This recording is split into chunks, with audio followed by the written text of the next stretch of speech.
تو اللہ کی پسندگی پر نظر کرو. میں نے کہا ہمارے ایک دوست ہیں دہلی میں، تاجر ہیں فروٹ کے، جماعت کے آدمی ہیں، دوست کا مانا یہ آتے ہیں وہ جمعرات پہ.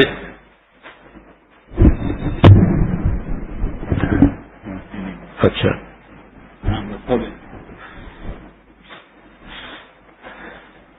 تو میں نے کہا جب وہ آتے ہیں کبھی فروٹ لاتے ہیں، کیونکہ ان کی تجارت ہے پپیتا کی، تو وہ پپیتے لاتے ہیں اوپر ہمارے پاس. وہ پپیتے اتنے اچھے اتنے میٹھے ہوتے ہیں کہ اس کے کھانے کے بعد شوق ہوتا ہے. پھر سامنے بازار بھی ہے ہمارے یہاں کہ سے پپیتے لے لو، کل پپیتے کھائے تھے بہت اچھے. وہ پپیتے ایسے نہیں ہوتے جو یہ جو لائے تھے وہ. ہاں حالانکہ وہ بھی بازار سے آئے، یہ بھی بازار سے آئے. کیا فرق ہے؟ کہ فرق یہ ہے کہ وہ ہمارے لیے پسند کر کے لائے ہیں تعلق کی وجہ سے. یہ فرق ہے، تعلق ہے ہمارے ساتھ. تو تعلق کی وجہ سے کوئی چیز پسند کر کے لائی جاتی ہے، وہ اور عام چیز فرق ہے. ورنہ وہی مارکیٹ کے وہی چیز بازار کی چیز ہے، وہی پپیتے. میں نے کہا ان کو ہمارے ساتھ تعلق ہے، ہم کو ان کے ساتھ تعلق ہے. اس تعلق کی بنا پر وہ ایک فروٹ پسند کر کے لاتے ہیں تو وہ بازار کے فروٹ سے وہ اونچا. میرے کو تمہیں یہ مثال سمجھ میں آئی ہے؟ اگر بات آئی تو سوچو کہ اللہ نے تمہارے لیے دنیا میں بہت دین ہے، دنیا میں بہت ہی دھرم ہے. ان سب میں سے اللہ تعالیٰ نے تمہیں پسند کر کے یہ دین دیا ہے. اس دین کی کیا حیثیت ہوگی اس کو اللہ پسند کر کے دے رہا ہے. ہاں اس لیے میرے دوستوں اس دین کی اہمیت کو سمجھنا ہے کہ اللہ نے کیسا ایک نور ہم کو دیا ہے. جب یہ آیتیں اتری تو یہود جو تھے انہوں نے کہا کہ اگر یہ آیتیں ہمارے اوپر اترتی آج کی تاریخ میں تو ہم تو اس تاریخ کو عید بناتے، یعنی ایک تہوار بناتے، ہر سال اس کا جشن کرتے کہ ہمارے ساتھ یہ آیت اتری ہے، ہمارے یہاں فلاں تاریخ میں یہ آیت اتری، ہر سال اس کو تہوار بناتے. تو میں نے فرمایا ہماری تو عید ہو گئی، کیوں کہ یہ تو عرفات کے میدان میں اتری ہے، تو عرفات کے میدان تو رہے گا. جی ہاں، تو یہ ایسی چیز ہے کہ اللہ نے ایک چیز ہمیں پسند کر کے دی ہے اور یہ بھی بتا دیا کہ اس کے بغیر آپ کو کامیابی نہیں ملے گی. جو کامیابی ہوگی وہ دین سے ہوگی.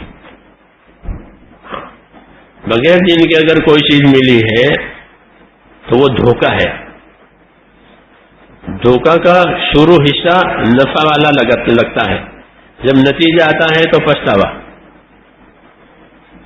دھوکے کا مطلب یہ ہوتا ہے کہ شروع کا حصہ نفع والا، خوشی والا، لیکن جب اس کا نتیجہ آئے تو پچھتاوا. ہمیشہ دھوکے کے آخر میں پچھتاوا کہ میں نے دھوکہ کھایا. جی ہاں، یہ کر دیا. اس لیے اللہ نے کہا کہ سارا سامان دنیا کا کہ یہ دھوکہ ہوگا، اس کے پیچھے تو پچھتانا پڑے گا کہ ہم نے اصل چیز جو اللہ تعالیٰ نے پسند کر کے دی تھی وہ ہمارے ہاتھ میں رہی نہیں، ہم نے اس کو چھوڑ کے دوسری چیز لے لی تو دھوکہ کھایا. اور دھوکے کا علامت، دھوکے کی نشانی یہ ہے کہ اس کے آخر میں پچھتاوا ہو اور کوئی علاج بھی نہ ہو. اس لیے اللہ نے آگاہ کر دیا ہے کہ دھوکے سے بچنا، صحیح اور سچی چیز لینا. اور صحیح اور سچی چیز وہ ہے جو اللہ رسول دے. تو ہم کو اللہ نے دین دیا ہے. ایک بات یہ ہوئی. دوسری بات یہ ہے کہ ہمارے جو حالات صحیح ہوں گے یا بگڑیں گے، ہم کلمے والے ہیں، ہمارے حالات کا بننے بگڑنے کا جو تعلق ہے وہ دنیا کی چیزوں سے نہیں ہے. ہماری لائن الگ ہے، ہماری لائن الگ ہے. اس لیے دنیا کی چیزیں آئی، زیادہ آئی، کم آئی، اس سے ہماری کامیابی کا کوئی تعلق نہیں ہوگا. ہماری کامیابی کا تعلق ہمارے دین سے ہوگا، کیونکہ یہ ہماری لائن ہے. اللہ نے یہ لائن ہمارے لیے کھولی ہے کہ تمہارے لیے یہ لائن ہے، باقی لوگوں کے لیے دوسری لائن ہے، ان کے لیے عہدوں کی ہے، مالوں کی ہے، تجارتوں کی ہے، سب چیزیں بہت لائنیں ہیں. آپ کی لائن حکموں کی ہے کہ آپ حکم پر رہیں گے کامیاب ہو جائیں گے، حکم پر چھوڑ دیں گے ناکام ہو جائیں گے. آپ کی لائن الگ ہے، آپ کا سامان بھی الگ ہے، آپ کا سامان بھی الگ، جیسے ہوائی جہاز کی لائنیں بھی الگ، ان کا تیل بھی الگ، ان کا سارا پروگرام الگ، باقی جتنے واہن چلتے ہیں وہ الگ. جی ہاں، ہوائی جہاز کا الگ، کوئی دوسرا تیل ٹرک کا تیل اندر ڈالے ہوائی جہاز میں وہ نہیں چلے گا، وہ تو اپنے تیل سے چلے گا، اپنی لائن پہ چلے گا، ان کا اپنی ترتیب ہے. کیوں کہ اونچی چیز ہے. تو حق جو ہوتا ہے اس کا معیار اونچا ہوتا ہے. حق، دین ہمارا حق ہے، اللہ ہمارا حق ہے، رسول ہمارا سچا ہے، یہ سب ہماری باتیں سب حق ہے، بناوٹ کچھ نہیں. جتنی چیزیں ہماری ساتھ ملی وہ سب حق، بناوٹ نہیں. روایتوں میں آتا ہے کہ حضور صلی اللہ علیہ وسلم جب اٹھتے تھے پچھلی رات کو تو یہ کلمات بولتے تھے مسنون دعاؤں کے ساتھ: اللہم انت الحق ووعدک حق ولقاؤک حق والجنت حق والنبیون حق ومحمد رسول اللہ حق والساعۃ حق. کہ اللہ تو برحق ہے، سچا ہے، تیرا وعدہ بھی سچا، تیری بات بھی حق اور سچی، تیرے نبی بھی سچے، اور محمد رسول اللہ کہ یہ بھی سچے، اور قیامت کا آنا کہ یہ بھی سچ. قیامت حق ہے، اس حق پر ساری دنیا ختم ہو جائے گی، تو وہاں اللہ تعالیٰ حق اور باطل کھول دیں گے قیامت کے میدان میں. تو ہماری جتنی چیزیں ہیں اللہ نے جو ہمیں دی ہیں وہ حق ہے، ان میں کوئی شک کی جگہ نہیں ہے، کوئی شک کی جگہ نہیں ہے. اللہ نے کہہ دیا کہ یہ حق ہے، اس میں کوئی شک نہیں. ذالک الکتاب لا ریب فیہ، یہ کتاب ہے اس میں کوئی شک نہیں ہے، اس کے حق ہونے میں کوئی شک نہیں ہے، یہ ہدایت کی کتاب ہونے میں شک نہیں ہے، اسے کامیابی ملنے میں کوئی شک نہیں ہے. تو بات اپنی جگہ ہے، بالکل حق، وعدے بھی اللہ کے حق ہے اور بات بھی اللہ کے حق. چیز جتنی مہنگی اور قیمتی ہوتی ہے اس کی محنت بھی اتنی مہنگی اور قیمتی ہوتی ہے. کہ حق سے فائدہ اٹھانا، حق سے فائدہ لینا، تو حق سے فائدہ اٹھانے کے لیے حق کی محنت کرنی پڑے گی. ہاں، کہ حق کے لیے، اور دین حق ہے کہ دین حق کے لیے محنت کرو، کہ جب دین حق کے لیے محنت کرو گے تو کہ اللہ تعالیٰ اس کے نفع کھولیں گے، اس کے فائدے ظاہر ہوں گے، اس کے نہ ہونے کے نقصان بھی کھلیں گے. محنت کا یہ اثر ہے کہ محنت سے نفع نقصان کھلتا ہے. جس چیز کی محنت سے آدمی بے خبر ہوتا ہے اس کے نفع نقصان سے بھی بے خبر ہوتا ہے، اور جس چیز کی محنت سے وہ باخبر ہوتا ہے وہ اس کے نفع نقصان سے بھی باخبر ہوتا ہے. اس لیے وہ بتاتا ہے کہ یوں ہوگا، یوں ہوگا، یوں ہوگا، کیوں کہ وہ اس کی محنت میں ہے. ہم دین کی محنت میں آئیں گے تو دین ہونے کا کیا نفع ہے یہ کھولے گا، اور دین نہ ہونے کا کیا نقصان ہے کہ یہ بھی کھولے گا. لیکن اگر یہ نہیں ہے تو پھر ہم کچھ نہیں جانیں گے کہ دین ہوا تو کیا، نہ ہوا تو کیا. حالانکہ دین ایسی چیز ہے کہ دین پر چلنا اور دین پر رہنا یہ تو انسانی زندگی کا پہلا سبق ہے. جب سے اللہ نے انسان کو وجود دیا، آدم علیہ السلام کو وجود دیا تھا، یہ پہلا انسان ہے. اس کے بعد سارے انسان، اس پہلے انسان کو پہلا سبق یہی دیا تھا اللہ نے کہ میں نے تم کو زمین پر جو بسایا ہے تو زمین کی چیزوں کی ترقی کے لیے نہیں بسایا، کہ تمہارے ذریعے سے زمین کی چیزوں کی ترقی ہو اس کے لیے نہیں بسایا. تمہیں تو میں نے ایک خاص کام کے لیے بسایا ہے اور تمہاری تمام ضروریات کا میں نے انتظام کر دیا ہے. یہ اللہ نے کہا تمہیں ایک کام کے لیے بسا رہا ہوں اور تمہاری ضروریات کا میں نے انتظام کر دیا ہے. کسی آدمی کو کسی کام کے لیے بھیجے تو اس کی ضروریات کا انتظام کرنا پڑتا ہے. ہاں، آنا جانا، کھانا پینا، یہ سب. ایسے ہی اللہ نے آدم علیہ السلام کو زمین پر بسایا تھا ایک کام کے لیے. تو آدم علیہ السلام سے پہلے سارا انتظام کر دیا تھا. کہتے ہیں کہ آدم علیہ السلام کے پیدا ہونے سے 6 دن پہلے اللہ نے سارا بنایا، آسمان اور زمین کے اندر کی تمام چیزیں جو قیامت تک ہوتی رہے گی وہ سب بنا دیجیے 6 دن میں.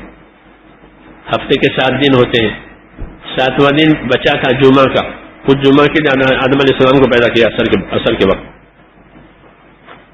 کہ تمہارے لیے سارا کیا ہے. پھر آخر میں آدم علیہ السلام پیدا کیا اور پھر ان کو زمین پر اتارا. ان کے قصے آپ حضرات سنتے ہیں کہ ان کو زمین پر اتارا. جب زمین میں اتارا تو ان کو یہ سبق دیا گیا کہ زمین کو آباد کرنا تمہارے ذریعے سے کس کام کے لیے ہے؟ کہ کسی کام کے لیے نہیں ہے سوائے اس کے کہ زمین پر تم اللہ تعالیٰ کے حکم ادا کرو گے، اللہ کے حکموں پر عمل کرو گے، اللہ کے حکموں پر چلو گے اور اللہ کے حکموں کی راہ بناؤ گے. اس لیے ہم تمہیں آباد کر رہے ہیں اور کچھ نہیں ہے. اور جو اس راستے پر رہے گا وہی کامیاب ہوگا. یہ بھی کہہ دیا کہ جو اس راستے سے ہٹے گا وہ کبھی کامیاب نہیں ہوگا. یہ سبق ہمارا پہلا ہے، آج کا نہیں ہے، یہ پہلا سبق ہے انسانی تاریخ کا. پھر یہ سبق اللہ نے دوہرایا ہے. جب لوگ اس بات کو بھول گئے تو پھر اللہ نے ایک نبی بھیجا، اس نے پھر اس کو یاد کرایا، پھر بھول گئے پھر یاد کرایا.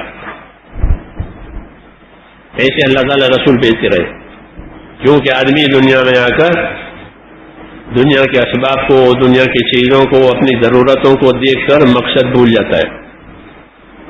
یہ اس کی عادت ہے کہ جس کام کے لیے گیا تھا اسے بھول گیا اور دوسری چیزوں میں رہ گیا.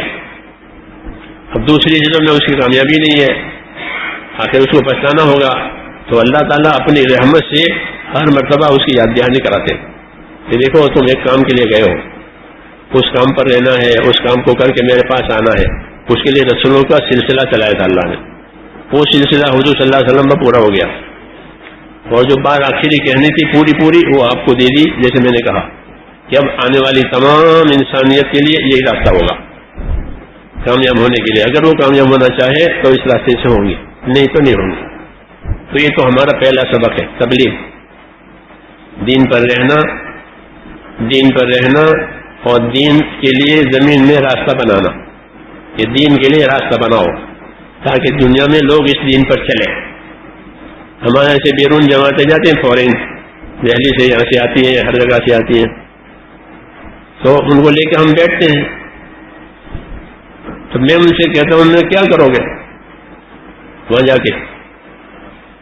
میں نے کہا دیکھو تمہارے ملک میں باہر کی کمپنیاں آ کر کام کرتی ہے، یہ فلاں روڈ فلانی کمپنی نے بنایا، فلانا پل فلاں کمپنی نے بنایا.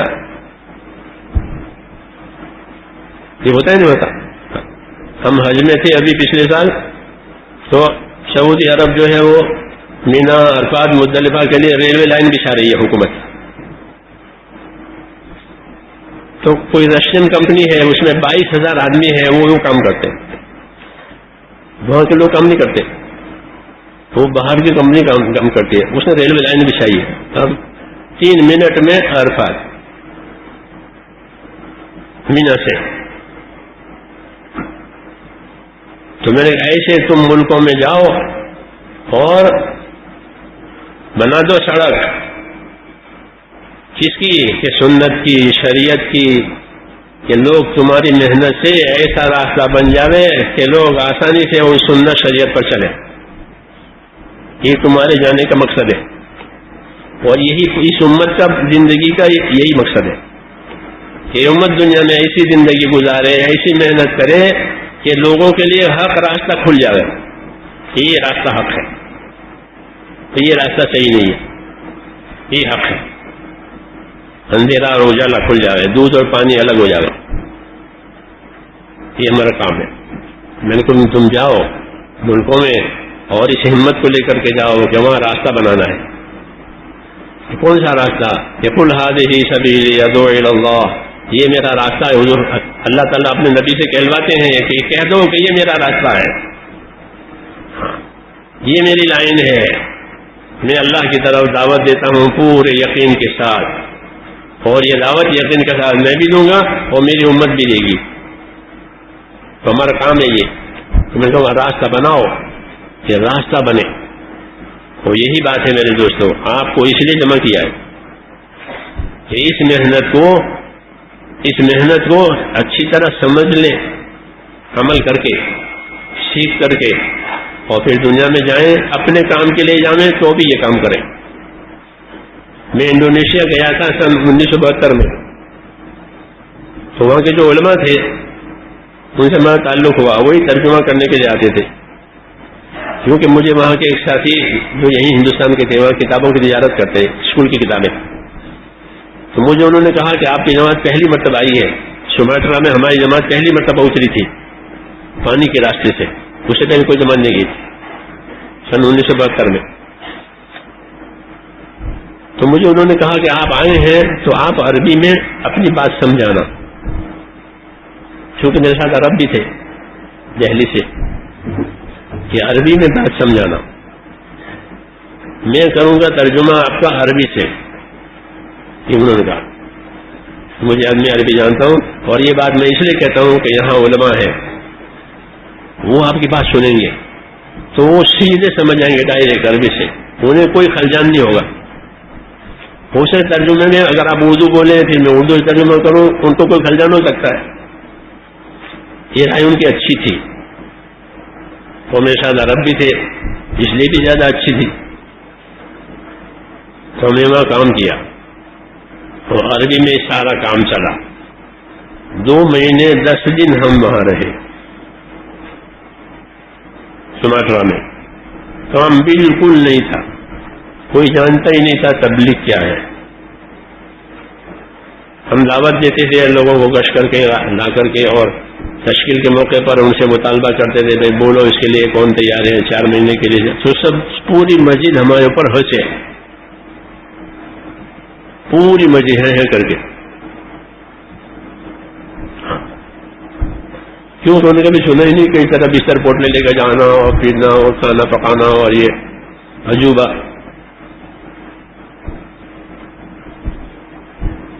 کام سامنے نہیں ہوتا تو اس کا کوئی نفع نقصان آدمی کے سامنے نہیں ہوتا، پھر وہ کرنے والے کو بیوقوف کہتے ہیں. چنانچہ نبیوں کو صحابہ کو لوگ بیوقوف کہتے تھے. یہ بیوقوف ہے، پاگل ہے. ہر نبی کو پاگل کہا. ہاں قرآن شریف پڑھو، ہر نبی کو پاگل کہا. یہ پاگل ہے. اور جب ان کا کام بن جاتا تھا نبی کا تو کہتے جادوگر ہے. اللہ کی قدرت سے ان کے کام بن جاتے تھے، یہ رکاوٹ ڈالتے تھے، خدا کام نکال دیتا تھا ان کا. ہاں وہ محسوس کرتے تھے کہ ہم تو رکاوٹ ڈالتے ہیں، دشمنیاں کرتے ہیں، مخالف ان کے کام ہو رہے ہیں. یہ جادو ہے ان کے پاس. تو یہ کیوں کہ وہ جانتے ہی نہیں تھے، دور سے دیکھتے تھے. اس میں کوئی شک نہیں کہ اس کام میں بڑا اثر ہے زندگیوں کو بدلنے میں. یہ زندگی بدل جائے گی. ہاں حق سمجھ میں آ جائے گا، حق اندر اتر جائے گا، کیونکہ حق تو دل میں جگہ لیتا ہے، دماغ میں نہیں. وہ تو دل میں بیٹھ جاتا ہے، اس لیے نکلتا ہی نہیں. جس کے دل میں بیٹھا پھر کچھ بھی کرو وہ نہیں نکلے گا، جڑ جم گئی ہے. یہ خاص اثر ہے اس کا. اور جو جتنا جہالت میں ہوگا اس پر اس کام کا اتنا ہی زیادہ اثر ہوگا. جی ہاں یہ بھی ہے کہ بالکل جاہل ہے اور اس ماحول میں آیا، اس محنت میں آیا، کہ اس پر یہ سب سے زیادہ اثر کرے گا. اس لیے ہم نے دنیا میں دیکھا کتنے چور اور کتنے لوگ اور کتنے پکے پابند ولی بن گئے. حضرت عمر فرماتے تھے ما رفع قدر الاسلام الا من عاش فی الجاہلیہ. اسلام کی قدر وہ پہچانے گا جس نے جاہلیت میں اپنے دن کاٹے ہوں گے. ہم تو جاہل تھے، صحابہ کے تو جاہل تھے، اب اللہ نے ہمیں دین دیا تو پھر وہ دن ان کے اندر سے نکلا ہی نہیں. حضرت جعفر بن ابی طالب نے کہا تھا نہیں بادشاہ کے سامنے، نجاشی بادشاہ، حبشہ کے بادشاہ کے سامنے، یہ کیا چیز ہے؟ تو انہوں نے کہا کہ ہم تو جاہل تھے، مردار کھاتے تھے، ایک دوسرے کو قتل کرتے تھے، یتیموں کا مال کھا جاتے تھے، پھر اللہ نے ہمیں یہ دین دیا.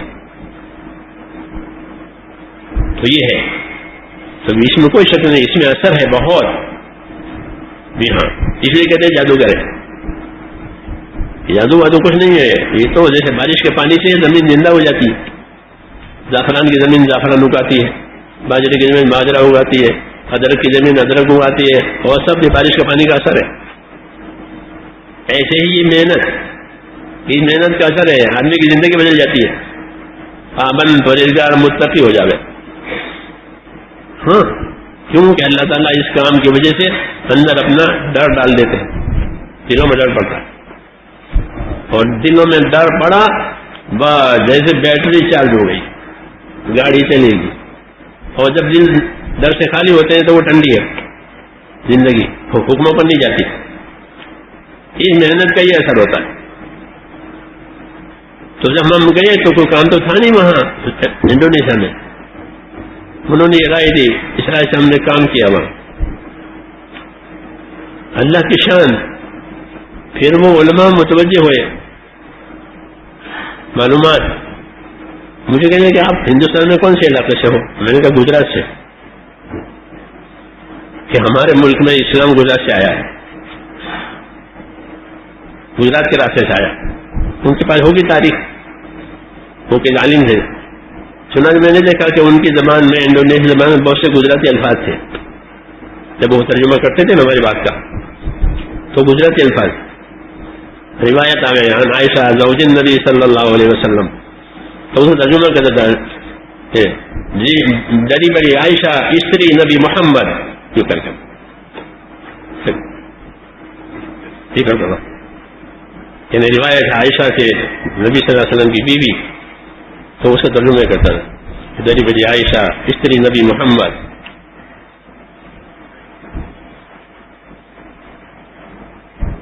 تو ہمارا تو کام ہے میرے دوستوں. چنانچہ وہاں ہم رہے، بہت قسم پرسی میں رہے شروع میں، کیونکہ یہ ہے کہ شروع میں قسم پرسی ہوتی ہے، کوئی پوچھتا نہیں ہے، کچھ تکلیفیں آتی ہیں، رکاوٹیں آتی ہیں. اور اللہ تعالیٰ رکاوٹیں پہلے ڈالتے ہیں، مدد بعد میں دیتے ہیں. یہ اللہ کی شان ہے. جیسے بچہ بھوکا پہلے ہوگا، پھر ماں کا دودھ بعد میں. یہ پرورش کا نظام ہے. بھوک پہلے پیدا کریں گے، پھر غذا دیں گے پرورش کے لیے، پالنے کے لیے. کہ بھوک کے بعد جو غذا جائے گی وہ بدن کا حصہ بنے گی. تو ایسے اس کام میں کہ رکاوٹ آئے گی، آدمی محنت کرے گا، اس کے اندر ایک طلب پیدا ہوتی ہے کام کی اور دین کی. پھر اللہ اس کو دین دیتے ہیں، وہ دین اس کو ہضم ہو جاتا ہے، پھر وہ نکلتا نہیں ہے. تو ایسا ہوتا ہے کام میں. تو ہم نے کام کیا، ان کو سمجھایا. یاد رکھو سمجھانا بہت ضروری ہے. مولانا محمد یوسف رحمۃ اللہ علیہ فرماتے تھے کہ ہم سمجھانے میں کمی نہ کریں. ایک تو ہے کوئی چیز بیان کر دینا، وہ بھی ٹھیک ہے، لیکن اصل تو ہے سمجھانا، کیونکہ ہر ایک کی سمجھ الگ الگ ہوتی ہے. اللہ تعالیٰ نے 5 انگلیاں ایک نچ سے نہیں بنائی. بہت لوگ بہت سمجھدار ہوتے ہیں، اشارے میں سمجھ جائے. جی ہاں، اور پھر فیصلہ کر لے کہ بس یہی کرنا ہے. جی ہاں، تو لوگوں میں اللہ نے سمجھ رکھی ہے. حدیث میں ہے الناس معادن کمعادن الذهب والفضة خيارهم في الجاہلیت خيارهم في الاسلام. کہ لوگ اپنی جگہ اتنے قیمتی ہیں جیسے سونے اور چاندی کی کانیں ہوتی ہیں زمین میں. سونے اور چاندی کی کانیں زمین میں ہوتی، وہ زمین کتنی قیمتی کہ کہیں سونا نکل آوے تو بس اس کی کرنسی ہائی ہو جاتی ہے اور لوگ مالدار ہو جاتے ہیں. ایسے لوگ ہیں، اللہ نے انہیں سوچ سمجھ دی ہے، وہ قیمتی ہیں. تو حضرت فرماتے تھے سمجھانے میں کمی نہ کرو، اور وہ سمجھ لیں اتنی دیر ہے. تو ہم نے وہاں کام کیا تو ان کو کچھ اشکال تھے کہ ہندوستان میں ہو گیا کام پورا تو فارغ ہو کر یہاں آ گئے وغیرہ وغیرہ. ہم نے ان کو سمجھایا ایک مرتبہ بیٹھ کر کے جمعرات کو، دیکھو یہ ہے. تو وہ بات ان کے سمجھ میں آ گئی، اس کام کی ترتیب. پھر ہم نے کہا تم یہ کام کرو. اس وقت میں یہ 5 کام پوری نہیں تھے، 38 سال پہلے کی بات ہے، تھوڑا کام تھا. لیکن تم گشت کر لیا کرو اور تعلیم کر لیا کرو. ریاض الصالحین ان کے پاس تھی ترجمہ والی، وہ عرب لوگ پڑھتے ہیں وہ، ان کو اس سے تعلیم کر لو اور گشت کر لو، یہ دو کام کرو. اور ہم ان کو سمجھا کر ہم آگے نکل گئے. جب ہمارا وقت پورا ہو گیا تو وہیں سے ہمیں واپس ہونا تھا پانی کے راستے سے، اس لیے وہاں واپس آئے. میں نے ان سے امن کا آج کا قیام ہمارا یہاں ہے، شام کو گشت بھی کریں گے اور بات بھی کریں گے. تو کہنے لگے کہ گشت کرنا ہو کرو، نہ کرنا ہو نہ کرو. میں نے کیوں کہ آپ کے جانے کے بعد ہم نے پابندی سے یہ گشت اور تعلیم چالو کی ہے. اب تعاون میں کوئی بھی نہیں بچتا ہے جو مسجد میں نہ آتا ہو. یہ کہا انہوں نے، پور ٹاؤن سب مسجد میں آنے لگے بس. تو ایسا اثر ہوتا ہے کام کا. جی ہاں، اس لیے ہم نے کہے ہیں کہ ایسی جگہ ایسا کام محنت سے اٹھاؤ کہ راستہ بن جائے لوگوں کے لیے. سنا دے وہ سن 72 کا ہمارا سفر ہوا، اس کے بعد دوسرا سفر ہوا، وہ بہت بعد میں ہوا، وہاں کام پہنچ چکا. پہلے ہماری جماعت تھی، اس کے بعد کویت کی جماعت آئی ہمارے بعد، اور پھر کام شروع ہو گیا. پھر ہم گئے ایک عرصے کے بعد دوسری دفعہ. اس سال گئے جس سال وہ اپنے ہمارے گجرات کے علاقے میں وہ پلیگ پھیلا ہوا تھا، اس میں گئے. ہوائی جہاز خالی جاتے تھے یہاں کے اسی وجہ سے. تو ہم بھی جماعت سے اترے تو کہاں سے کہ ہندوستان سے آئے کہ وہاں تو وہ وبا پھیلی ہوئی ہے. تو اتنے سارے کیپسول ہم کو ایک ایک کو دیے، یہ لو کیپسول، تو یہاں رہ کے کھانا اس کو. کہ امریکن نے جمعہ اجتماع تھا، ساتھی جو ہم کو لینے کے لیے آئے تھے کہہ رہے ہیں کہ اجتماع یہ ہو گیا ہے، مشورہ بھی ہو گیا ہے، اور اس اجتماع سے 1000 جماعتیں نکالنے کا فیصلہ کیا ہے. اتنے عرصے میں کچھ بھی نہیں تھا. پھر تھوڑے عرصے میں گئے، تقریباً 20 سال ہو گئے تھے کہ 20 سال کے عرصے میں اتنی اصطلاح پیدا ہو گئی کہ 1000 جماعتیں نکلے گی اجتماع سے. وہ واقعی بات تھی. ان کی جب اجتماع ہوا اور اس کے مسافے ہوئے تو بہت دیر لگی، کیونکہ بہت جماعتیں جمع ہوئی. تو یہ کام ہے میرے دوستوں، ہمارا یہی کام ہے کہ ہم جہاں جائیں اپنے کام کے لیے راستہ بناویں کہ اللہ کے نظر میں یہ سب سے اونچا کام ہوگا کہ اللہ تک پہنچنے کے لیے اور اللہ کو خوش کرنے کے لیے لوگوں کے لیے راستہ بنایا، اور کچھ نہیں چاہا ان سے، نہ پائے نہ پیسہ نہ نوٹ نہ ووٹ نہ کچھ نہیں. ایک کام اللہ کے لیے کیا. اس لیے اللہ تعالیٰ کی خصوصی مددیں اترتی ہیں. ہاں، دونوں طرف اترتی ہے، کام کرنے والوں پر بھی اترتی ہے اور جن میں کام کرو گے اس میں بھی اترے گی اللہ کی مدد. کام کرنے والوں میں جو مدد اترتی ہے وہ یہ ہوتی ہے کہ محنت کرنے کی وجہ سے اللہ تعالیٰ ان کے دلوں میں کام کی اہمیت بڑھاتے ہیں. ہاں، اہمیت بڑھاتے ہیں. یہ اس کام کا اثر ہے. جتنا آدمی اس کام میں چلے گا اللہ تعالیٰ اس کام کی اہمیت اس کے دل میں بڑھاتے چلے جائیں گے. حضرت ابو بکر دل میں جو اہمیت تھی وہ کسی کے دل میں نہیں تھی. وہ اتنا بھی نقصان دین کا برداشت نہیں کر سکتے تھے کہ دین میں نقصان آئے میں زندہ رہوں. اتنی اہمیت ان کے دل میں تھی. یہ مدد ہوتی ہے کام کرنے والوں کے ساتھ کہ جب لوگ کام کریں گے اخلاص کے ساتھ اللہ اس کام کی اہمیت، اس کام کی قدر و قیمت ان کے دلوں میں بڑھائیں گے اور پھر ان سے کام لیں گے اور یہ کام کریں گے. جی ہاں، یہ کام کریں گے دنیا میں اللہ تعالیٰ کی طاقت سے یہ چلیں گے. حضور صلی اللہ علیہ وسلم فرماتے تھے کہ طوبیٰ لعبد جعلہ اللہ مفتاحا للخیر ومغلاقا للشر. یہ خوش نصیب ہیں وہ بندے کہ جن کو اللہ خیر کے پھیلنے کا ذریعہ بناوے. یہ ان کی زندگی کو ایک چابی ہے کہ اللہ نے اس کو چلایا اور خیر کے دروازے کھل گئے. کہ خوش نصیب ہیں وہ بندے کہ جن کے ہاتھوں سے خیر اور بھلائی دنیا میں کھل جائے اور شر اور برائی اور بدی مٹ جائے. دو باتیں، خیر ان کے ہاتھوں سے پھیلے، بھلائی ان کے ہاتھوں سے پھیلے اور بدی اور برائی ان کے ذریعے سے بند ہو جائے. یہ خوش نصیب ہے، قابل مبارکباد. وہ نعمت اللہ تعالیٰ نے ہمیں عطا فرمائی ہے. اس لیے اس نعمت کو اس نعمت کا شکریہ یہی ہے کہ اس کے پیچھے اپنے آپ کو کھپاویں، اپنے آپ کو اس کے پیچھے تھکاویں، اور اپنی نفیس چیزیں، مال اور جان، نفیس چیزیں، سب سے نفیس چیز مال اور جان ہے کہ وہ اس پر لگاویں.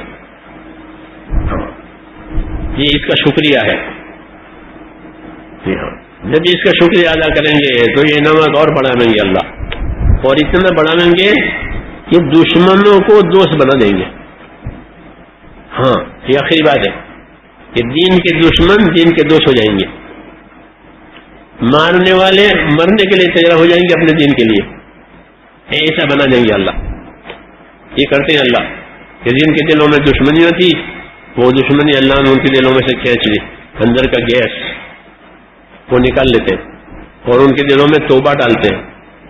وہ توبہ کر کے آتے ہیں حضور صلی اللہ علیہ وسلم کے پاس، آپ کے ساتھ دشمنی کرنے والے توبہ کر کے آئے کہ اب ہم نے توبہ کر لی، اب نہیں کریں گے آپ کے ہاتھ دشمنی، اب آپ جو کہیں گے وہی کرنا ہے. تو یہ کس نے کیا؟ حضور صلی اللہ علیہ وسلم نہیں کیا، یہ تو اللہ نے کیا ہے کہ اللہ نے ان کے دلوں کا گیس، ان کے دلوں کی دشمنیاں جو اندر بھری ہوئی تھی وہ کھینچ لی اور ان کے دلوں میں توبہ ڈالی. تو توبہ کر کے آ گئے اور پھر اتنا کام کیا کہ ایسے کوئی بھی نہیں کر سکتا. روایتوں میں ہے کہ حضرت خالد بن ولید صحابہ کی جماعت میں بہت بہادر آدمی، میدانی آدمی کہلاتے تھے، میدانی، بہت طاقتور کارکن، میدانی آدمی. اس کو آپ سے بہت دشمنی تھی، وہ آپ کا چہرہ نہیں دیکھنا چاہتے. ہاں اتنی ان کے دلوں میں تنگی تھی آپ کی طرف سے.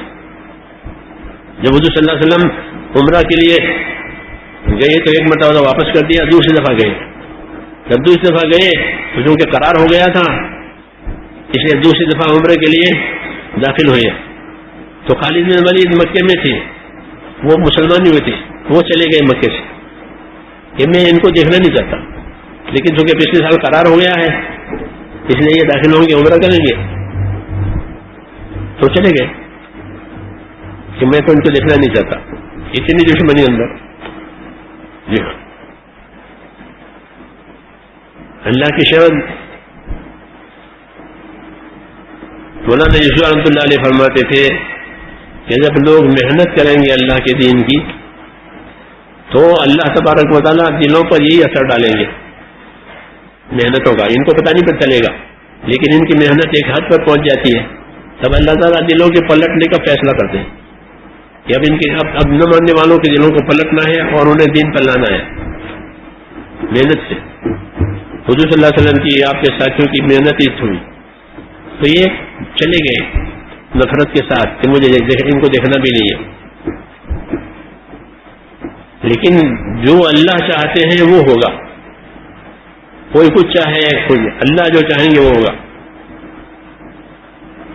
تو نکل گئے. حضور صلی اللہ علیہ وسلم نے عمرے میں اب ان کے بھائی سے پوچھا، ان کے بھائی تھے وہ آپ کے ساتھ تھے، صحابی تھے وہ مخلص، یہ تمہارے بھائی کہاں ہیں، تمہارے بھائی کہاں؟ تو ان کو تو معلوم تھا کہ وہ آپ کی وجہ سے چلا گیا ہے، لیکن ادب سے انہوں نے کچھ کہا نہیں، کیونکہ بڑوں کے سامنے ایسی بات نہیں کہہ کہ آپ کی وجہ سے چلا گیا، بلکہ انہوں نے ادب سے یہ جواب دیا کہ یا رسول اللہ اس کو لائے گا. ٹھیک ہے، تواضع سے کہ اللہ لائے گا، یاتی بھی اللہ. آپ نے فرمایا کہ اتنا سمجھدار آدمی ہے، اتنا تیز آدمی ہے، اللہ نے اس کو عقل دی ہے، اگر وہ اپنی سمجھ کو ہمارے کام میں لگاوے تو ہم تو اس کی قدر کریں اور ہم تو اس کو آگے رکھیں. یہ دعوت کا طریقہ ہوتا ہے میرے دوستوں. یہ دعوت ان لوگوں کے لیے نہیں ہے کہ جو ہماری ہاں میں ہاں ملاوے، بلکہ دعوت جو ہماری ہاں میں ہاں ملاوے ان کے لیے بھی ہے اور ہماری ہاں کو کاٹے ان کے لیے بھی ہے. یہ ہماری کاٹ میں ہے، یہ کوئی بات نہیں، یہ کاٹ میں ہوگا، ہم اس کے کاٹ میں نہیں ہیں. اس لیے دعوت میں اخلاص بھی چاہیے، دعوت میں اخلاق بھی چاہیے. ہاں کہ وہ برائی کے جواب میں بھلائی کرے تو دعوت ترقی کرتی ہے. حضور صلی اللہ علیہ وسلم یہ کرتے تھے کہ انہوں نے ہمارے ساتھ برائی کی ہے، دشمنی کی ہے، ہم اس کا دشمنی نہیں کریں، ہم تو اس کی قدر کریں گے. جی ہاں، اس لیے اللہ کے راستے میں پھرنا ضروری ہے. اللہ کے راستے میں پھرنے میں اخلاق کی مشق ہوتی ہے. خدمت کرتا ہے آدمی، اس میں وہ اخلاق والا بنتا ہے، اخلاص والا بنتا ہے، یہ فائدہ ہوتا ہے. پھر اپنے اخلاص اور اپنے اخلاق سے وہ لوگوں کے دلوں کے پھرنے کا ذریعہ بنتا ہے. جی ہاں، یہ کام ہے، ایک عجیب و غریب کام ہے. یہ آدمی کو قیمتی بنا دیتا ہے، اس کے اخلاص میں، اس کے اخلاق میں، اس کی نیت میں، اس کی پابندی میں. تو یہ بات آپ نے کہی. ان کے بھائی نے یہ بات وہاں لکھ دی کہ تو یہ سوچ رہا ہے کہ اسے دیکھنا نہیں ہے اور تیری تو قدر کرنے کی بات ہو رہی ہے. تو بہت متاثر ہوئے اس بات سے اور فیصلہ کر لیا. ہاں، فیصلہ کر لیا کہ کچھ بھی ہو اب تو مجھے مدینہ ہی جانا ہے. یہ فیصلہ کر لیا. حالانکہ ان کے دوسرے بھی لوگ تھے ان کے جیسے بڑے بڑے، ان سے انہوں نے کہا کہ تم چلو گے کہ ہم تو نہیں جائیں گے، کہ تم جاؤ نہ جاؤ، میں نے فیصلہ کر لیا میں جاؤں گا.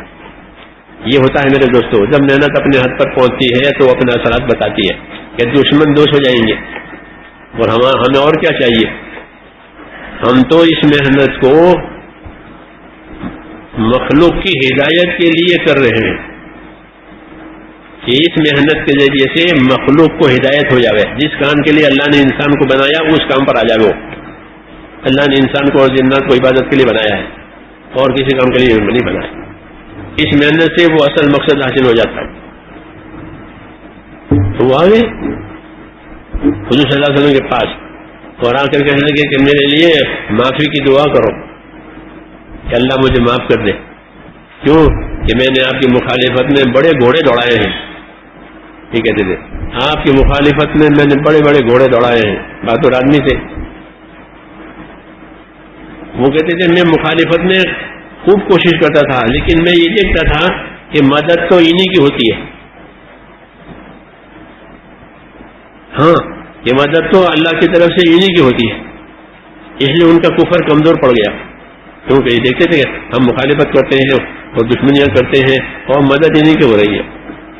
تو یہ ہوگا کہ دین کی لوگ مخالفت کریں گے اور مدد اللہ دین والوں کی کرے گا.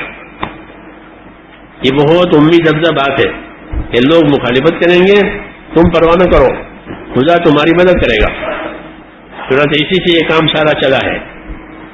اس لیے میرے بھائیوں، یہ ایک عملی چیز ہے، عملی چیز کہ عمل سے اس کو سمجھنا ہے، محنت سے محنت کو سمجھنا ہے، صحبت سے محنت سے اس کو سمجھنا ہے.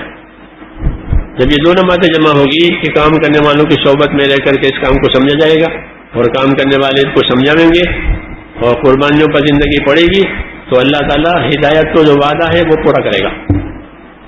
اور پھر حالات بننے شروع ہو جائیں گے، آسانیاں آنی شروع ہو جائیں گی، رکاوٹیں دور ہو جائیں گی اور لوگ اپنی صلاحیتوں کو، اپنی سوچ سمجھ کو اللہ تعالیٰ کے دین پر لگا دیں گے. چنانچہ یہی ہو رہا ہے کہ لوگ اپنی سوچ سمجھ، اپنی صلاحیت یہ دین پر لگا رہے ہیں.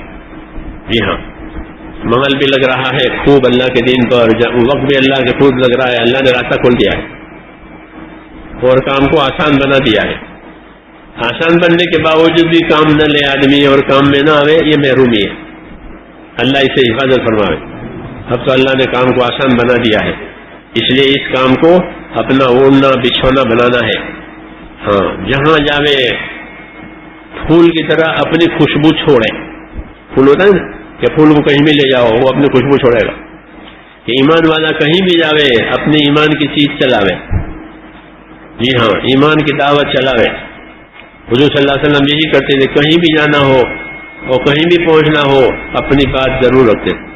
یہ بات مشق سے تعلق ہے اس کا. جب اس کی مشق ہوگی، محنت ہوگی تو جہاں جائیں گے وہ اپنی بات رکھیں گے.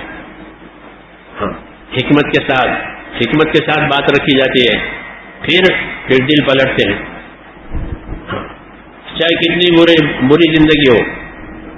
میں نے سنا تھا مولانا الیاس صاحب رحمۃ اللہ علیہ کے بارے میں، جب انہوں نے کام اپنا شروع کیا، دلی شہر بھی اتنا بڑا نہیں تھا، چھوٹا. اور خاص کر کے جو مسجد ہماری ہے وہ تو بالکل الگ تھلگ جگہ میں تھی. زیادہ تر وہاں سب قبرستان ہے. اب تو نئی دلی ہو گئی.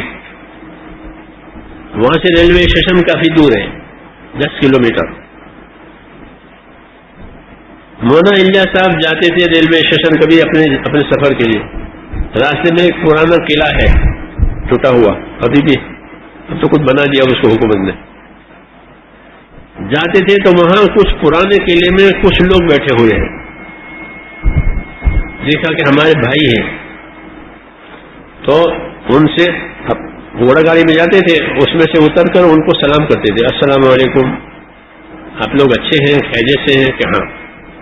اتنا پوچھ کے آگے چلے گئے, آگے کچھ نہیں کہا. پھر واپسی ہوئی کچھ دنوں کے بعد دوبارہ, پھر وہی سلام کیا, خیر خبر پوچھی اور کچھ نہیں کہا. تو چند بار ایسا ہوا, وہ لوگ سوچنے لگے کہ بڑے میاں آتے ہیں, سلام کرتے ہیں, خیر خیریت پوچھتے ہیں, آگے تو کچھ کہتے نہیں. اصل میں یہ جو گروپ تھا یہ تھا ڈاکوؤں کا, ان کا کام یہی تھا. انگریزوں کا زمانہ تھا, یہ کام کرتے تھے, وہ چھپ جاتے تھے, اپنے آپ کو چھپاتے تھے. لیکن کہ یہ بہت مربت سے, بڑے تواضع سے ہمیں سلام کرتے ہیں, سلام کر کے خیر خبر پوچھ کر پھر چلے جاتے.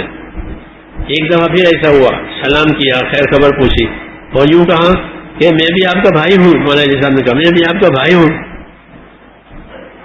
اور سامنے مسجد, اس وقت تو یہ سب عمارتیں نہیں تھی کہ یہ مسجد ہے نا سامنے, میں وہاں رہتا ہوں, کبھی کبھی ہمارے پاس بھی آ جایا کرو. یہ تعلق پیدا کر کے کام کرایا جاتا ہے. اس لیے ہم یہ کہتے ہیں کہ امت کے ساتھ دینی تعلق پیدا کرو, امت کے ساتھ دینی تعلق پیدا ہو جائے. جب امت کے ساتھ دینی تعلق پیدا ہوگا تو یہ تعلق امت کو دین کی طرف کھینچے گا, چاہے چور ہو, ڈاکو ہو, لچا ہو. دعوت کا مطلب یہ ہے کہ امت کے ساتھ دینی تعلق پیدا کرو. جیسے تجارتی تعلقات ہیں, کاروباری تعلقات ہیں, مختلف تعلقات ہیں لوگوں کے ایک دوسرے سے. اس محنت میں یہ کہا جاتا ہے کہ امت کے ساتھ دینی تعلق پیدا کرو, کون ہو, کیا ہو, خیریت سے ہو. اب ان کو سلام کرنے سے محبت پیدا ہوتی ہے, حدیثوں میں ہے. تو وہ سنت پر انہوں نے عمل کیا, سلام کیا مسلمان کو کہ سلام کرو, محبت پیدا ہوگی. ان کو ڈر لگتا تھا, جی ہاں, کیونکہ ان کے کام ہی برے تھے, تو ڈر لگے کہ کبھی ہم کو وہاں بلاوے اور کبھی خبر کر دے کسی کو. لیکن کہا کہ ان کی شان شکل ایسی نہیں معلوم ہوتی کہ ہم کو ستاوے, ان کی بات پر جانا چاہیے. جو ان کے گروپ کا بڑا تھا وہ آیا چادر روڈ کے فجر میں, تو فجر کے بعد بات ہوتی تھی تبلیغ کی, اور اس زمانے میں تو بڑا مجاہدہ اور بڑی قربانی لوگ چلتے تھے, وہ بات بھی بہت اثر کرتی تھی, قربانیوں والی بات. تو چادر روڈ کے آیا, اس نے وہ بات سنی, بات سن کر کے وہ تو حق کا بکر رہ گیا کہ ہم کیا سوچتے تھے اور یہ کیا ہے, تو زمین آسمان کا فرق ہے. کیونکہ وہ ایک ماحول میں, یہ دوسرا ماحول, وہ جاہلیت کے ماحول میں, گناہوں کے ماحول میں, یہ دوسرا ماحول. تو جیسے میں نے کہا نہیں, حضرت عمر فرماتے تھے کہ ما عرف قدر الاسلام الا من عاش فی الجاہلیہ, کہ اسلام کی قدر وہ پہچانے گا جس نے جاہلیت میں اپنے دن کاٹے ہوں گے. تو جہالت میں دن کٹ رہے تھے گناہوں میں, اب یہ ماحول دیکھا تو یہ تو پگھل گیا ایک دم, اور اس نے فیصلہ کر لیا کہ کچھ بھی ہو اب جان مال زندگی اسی کام پہ لگانی ہے, کچھ نہیں. پلٹ گئی بات. تو یہ ہوتا ہے کام میں کہ اللہ تعالیٰ اس محنت کے ذریعے سے, جب محنت ایک طاقتور محنت بنتی ہے تو اس کے اثرات دلوں پر پڑتے ہیں, اور دل اللہ کی طرف پلٹا کھا جاتے ہیں. اور یہی ہمارا مقصد ہے کہ ہم امت میں چل کر کے ایسی محنت کریں اپنی قربانیوں کے ساتھ کہ لوگوں کے دلوں کا اللہ کی طرف پلٹنا ہو جاوے. اور یہ بڑی بات ہے. نبوت کا کام اسی لیے نبوت کا کام کہ نبوت کا کام یہ ہے کہ نبی اللہ اور بندوں کے بیچ میں ہوتا ہے. اللہ سے لیتا ہے, بندوں کو دیتا ہے. اللہ سے ہدایت لینا اور بندوں کو دینا. اب وہ ہدایت پوری ہمارے پاس آ گئی ہے, اب وہ ہدایت پر اپنی زندگیوں کو ڈالنا اور امت میں اس کو چلانے کے لیے محنت کرنا. اس لیے میں کہا کرتا ہوں کہ 3 ذمہ داریاں ہیں ہماری, 3 قسم کی ذمہ داری.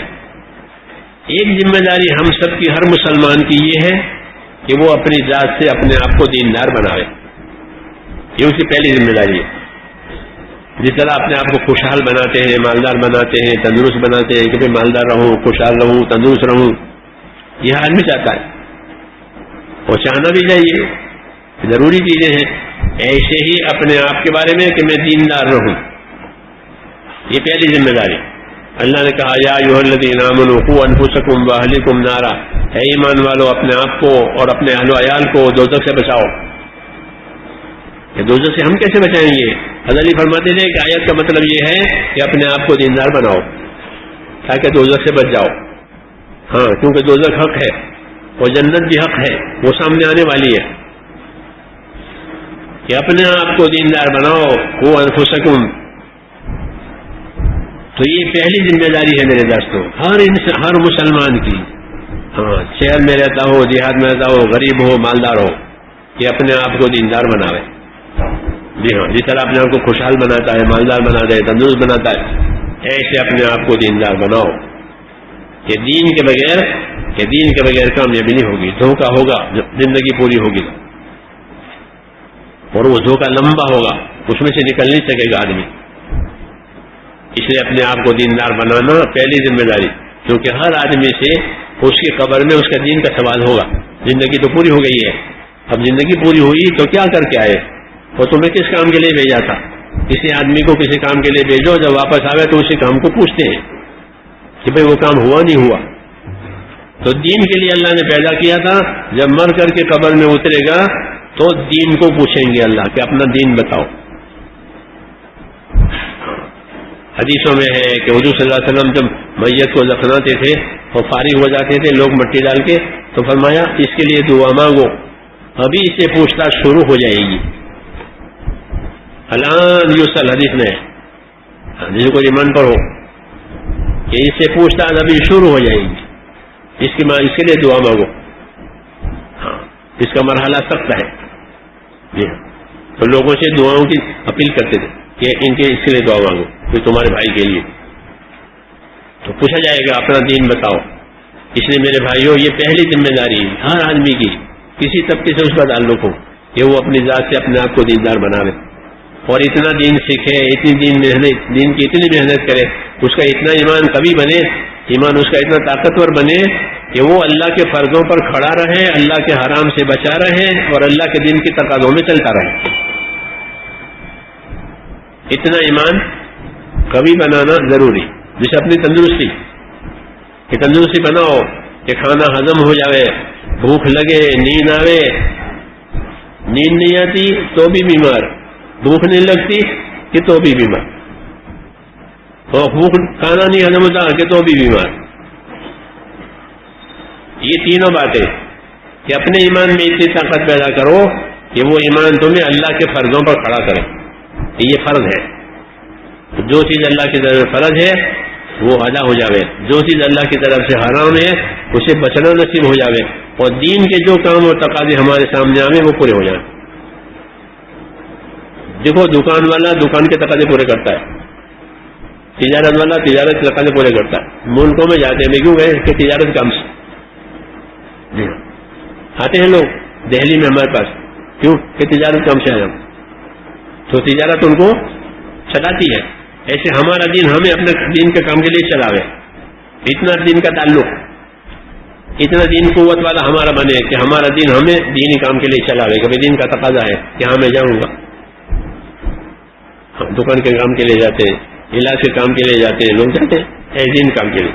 یہ سب سے پہلی ذمہ داری کہ اپنے اندر اتنی دینی طاقت پیدا کرو کہ جو اللہ کے فرضوں پر کھڑا کرے، اللہ کے حرام سے بچاوے اور دین کی طرف کو چلاوے. یہ ہر آدمی کی ذاتی زندگی کی یہ ایک ضروری بات ہے. یہ نہیں ہے تو وہ کھوٹ میں ہے، چاہے اس کو اب کھوٹ نظر نہ آوے، لیکن جب نتیجہ آئے گا تو کھرا کھوٹا الگ ہو جائے گا. اس لیے اور مسئلہ اصل آخرت کا ہے، آخرت بنے، یہ اصل ہے. دنیا گزرنے کے لیے ہے اور آخرت باقی رہنے کے لیے. مولانا ایسا فرماتے تھے یہ زندگی کا جو زمانہ ہم زمین پر گزارتے ہیں وہ تو بہت تھوڑا ہے. زندگی زمانہ فرمایا بہت تھوڑا، اور اس کے بعد کا جو زمانہ ہے وہ بہت لمبا. فرمایا قبر کا زمانہ بہت لمبا، کہ جب تک قیامت کا سور نہ پھونکے وہاں تک قبر میں رہے گا، پھر سور پھونکنے کے بعد کہ تب تک دوسرا سور نہ پھونکا جائے گا وہ خیال میں رہے گا، دوسرا سور پھونک کر کے کہ پھر قیامت کا میدان کہ وہ بھی بہت لمبا، تو ایک ایک مرحلہ بڑا لمبا. تو فرماتے ہیں یہاں تھوڑی دیر کے لیے تو ہم اتنی محنت کرتے ہیں، اتنے بڑے مقام اتنے بڑے مرحلے کے لیے کتنی محنت کرنی چاہیے، سوچو. یہ دعوت دیتے تھے آخرت سمجھا کر کے. ہاں تو آخرت کو بھی سمجھنا ہے، دلوں میں سے آخرت کا ذکر نکل گیا ہے. جی ہاں، اس محنت کی برکت سے رخ ہوا ہے آخرت کی طرف. اس لیے یہ پہلی ذمہ داری اپنے آپ کو دیندار بنانا. دوسری ذمہ داری اپنے ماحول کو دیندار بنانا، کہ ہمارا ماحول دینی بنے. جس ماحول میں ہم زندگی گزارتے ہیں، اپنی روزی روزگار کرتے ہیں، وہ ہمارا ماحول دینی. کیونکہ اگر ماحول دینی ہوا تو ہم دین پر باقی رہ سکتے ہیں، ماحول میں دین نہ ہوا تو اپنے دین پر باقی رہنا مشکل. جی ہاں، ماحول کی وجہ سے آدمی دین پر باقی رہتا ہے. جیسے سردی ہوتی ہے نا تو سب کو سردی لگے گی، گرمی کا موسم ہے سب کو گرمی لگے گی. جیسے دینداری کا ماحول ہے سب دین پر چلیں گے، اور دینداری کا ماحول نہیں ہے، ایک دو میں ہے تو اس کو اپنے دین پر چلنا مشکل. اس لیے اللہ نبی بھیجتے تھے، وہ نبی ماحول بناتے تھے. اس ماحول میں محنت کرو تاکہ تمہارا ماحول دینی بنے، پھر اس ماحول میں لوگوں کو دین پر جینا آسان ہو جائے گا. جی ہاں، حضور صلی اللہ علیہ وسلم نے محنت کا ماحول بنایا تھا. لوگ جنگلوں میں بھی دین پر رہتے تھے، یہ جنگلی جنگل میں، لیکن دین کے پابند ہیں. کیوں؟ ماحول ایسا بن گیا چاروں طرف. اور منافق تھے وہ بھی دینی کام چھوڑتے نہیں، حالانکہ منافق ہے مانتے نہیں اندر سے، لیکن ماحول بنا ہوا ہے تو پابند رہتے تھے اس کے ظاہری طور پر. تو ماحول بنانا یہ ہمارا کام ہے. یہ جو ملاقاتیں ہوتی ہیں، گشتیں ہوتی ہیں اور نقل و حرکت، اس سے ماحول بنتا ہے، زندگیوں میں دین آتا ہے، لوگوں کے سامنے دین آتا ہے، دنیا والوں کے سامنے دین آتا ہے حرکت سے. جی ہاں، تو اپنے ماحول کو دینی بنانا یہ ہمارا کام ہے. ماحول گھر سے شروع ہوتا ہے، کہ گھر کا ماحول دینی بنے، محلہ دینی بنے، شہر دینی بنے، علاقہ دینی بنے ماحول. اس لیے وقت کی مقدار بتائی کہ ہفتے میں کام کرو، مہینے میں کام کرو، سال میں کام کرو. ہفتے، جی ہاں، ہفتے کا وقت دو اور مہینے کا وقت دو اور سال کا وقت دو تاکہ تمہارا ماحول دینی بنے. پھر اس ماحول میں تمہارے دین پر جینا آسان ہو جائے گا، ورنہ دین پر جینا مشکل. جی ہاں، اب الحمدللہ ماحول بنا ہے تو جہاں آدمی نماز پڑھے گا. پہلے ہمارے بچپن زمانے میں کوئی جمبوسر جاوے گاؤں سے تو نماز نہ پڑھے، گاؤں میں رہے تو نماز پڑھے. جمبوسر کسی کام کے لے گئے تو نماز نہیں، کیونکہ وہ جمبوسر گیا تھا. ہاں،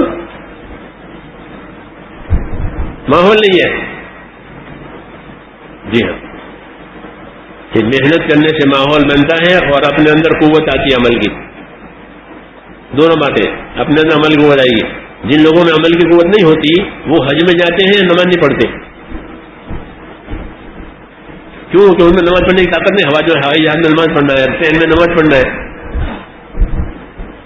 طاقت ہے نہیں نماز پڑھنے کی. ہاں، حضور صلی اللہ علیہ وسلم نے حج کرایا صحابہ کا، پہلے محنت کرائی، پھر آخر میں حج کرایا، محنت والا حج. جی ہاں، حج بھی دیکھ لو کہ محنت کر کے حج میں جاؤ تو فرق پڑ جائے گا. ہاں، 4 مہینے لگائے، سیڑھی لگایا، وقت لگایا، پھر حج کرے، اس کا حج الگ. اور جو گھر دکان سے جائے پیسے سے وہ الگ.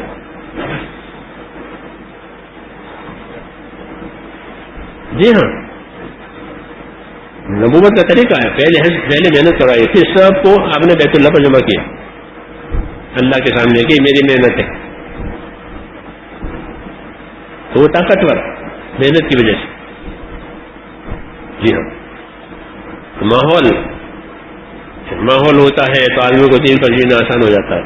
تو اپنے گھر سے ماحول بنتا ہے کہ گھروں میں بھی دین لاؤ، اپنے گھروں میں دین لاؤ، ورنہ گھروں میں کھانے پینے کی باتیں رہے گی. ہاں، کیا کمایا، کیا کھایا، کیا بسایا گھروں میں، یہ. اور گھروں میں دین نہیں کہ نہیں، گھروں کا دین. ہاں، طاقتور ہوتا ہے ہمارے گھر میں دین ہے، اس لیے ہمارے بڑے کہتے ہیں اپنے گھروں میں تعلیم کرو. روزانہ بچوں کے کانوں پر وہ بات پڑے گی تو پابند ہو جائیں گے وہ. جی ہاں، بڑی خیر ہے گھروں میں دین آ گیا. زندگیوں میں دین آ گیا. یہ ماحول بنانا. اور تیسری ذمہ داری سارے عالم میں دین آئے، اس کے لیے سوچ فکر، اس کے لیے کوشش کہ سارے عالم میں دین آئے. تو اپنی ذات کو دیندار بنانا، ماحول کو دیندار بنانا اور پورے عالم میں دین آئے اس کی فکر کرنا، یہ ہمارا کام ہے. اس کو نصرت کہتے ہیں. استقامت اور نصرت یہ دو چیزیں ضروری. استقامت یعنی اپنے آپ کو پابند بنایا، اور اپنے آپ کو پابند بنا کر اپنے دین کے لیے محنت کی، مدد کی، یہ نصرت. کہ امت کے دونوں کام ہے کہ امت اپنے دین پر استقامت کے ساتھ رہے، ہر حال میں اپنے دین پر رہے، حالات کی وجہ سے حکم نہ چھوڑے. جیسے روزہ سردی میں بھی رکھتے ہیں، گرمی میں بھی رکھتے ہیں، بارش میں بھی رکھتے ہیں، چھوٹے دنوں میں بھی رکھتے ہیں، بڑے دنوں میں رکھتے ہیں. اللہ نے عبادت کا نظام ہمارا ایسا بنایا ہے کہ عبادت میں حالات سے گزرتا ہے بندہ. رمضان ایک مہینے میں نہیں ہوتا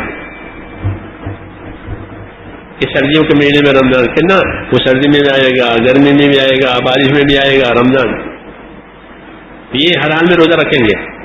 حج بھی ایسا، گرمیوں میں بھی آئے گا حج، سردیوں میں بھی آئے گا.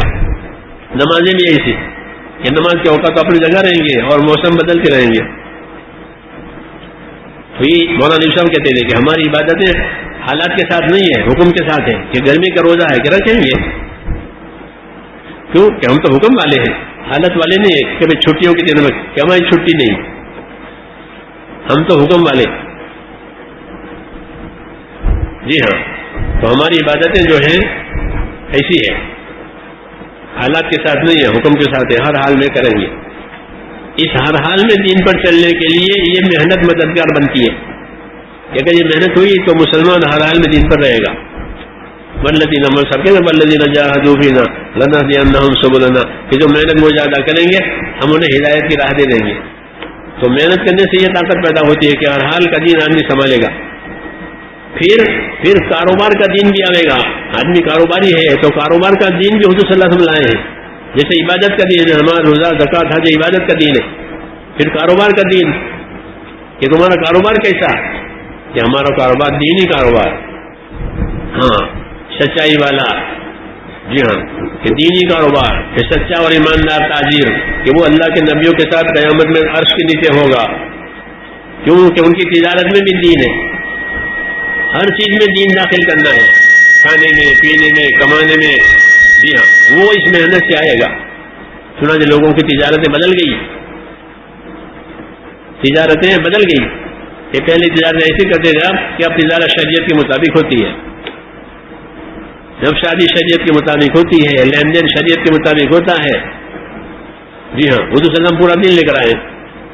جی ہاں، ہر لائن کا محنت سے یہ فائدہ ہوگا کہ ہر لائن کا دین زندگی میں آ جائے گا. ہاں، دوسروں کا کیا حق ہے وہ ادا کرنے والے بنیں گے.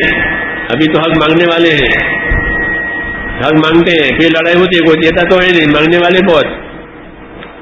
اور جب دین آئے گا تو حق دینے والے بنیں گے کہ یہ آپ کا حق ہے، یہ لے جاؤ. تو محبت پیدا ہو جائے گی. حضور صلی اللہ علیہ وسلم کبھی کبھی قصہ سناتے تھے. ایک دفعہ قصہ سنایا کہ سنو، تم سے پہلے زمانے میں دو آدمی تھے.